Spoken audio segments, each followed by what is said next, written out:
Zionis tetap kekeh mengirimkan pasukan pertahanan Israel ke Rafah untuk melakukan invasi meski dikecam oleh dunia. Hal tersebut justru mempercepat para tentara Zionis untuk menjemput ajalnya. Bagaimana tidak, para pasukan IDF itu dikirim secara paksa dengan kondisi kekurangan amunisi dan artileri.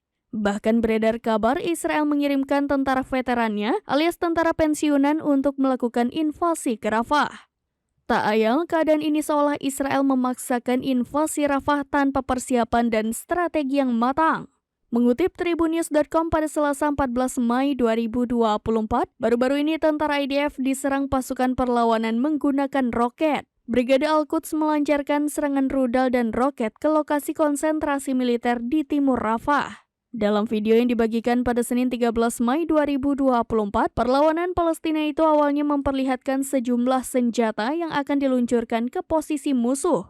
Kemudian roket-roket itu pun diluncurkan satu persatu tanpa ampun.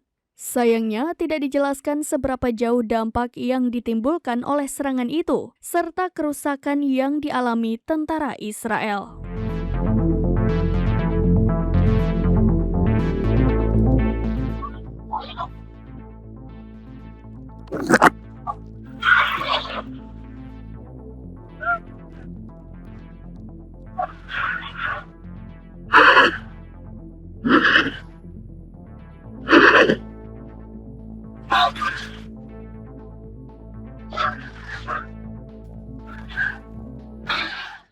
Download Tribun X sekarang, menghadirkan lokal menjadi Indonesia.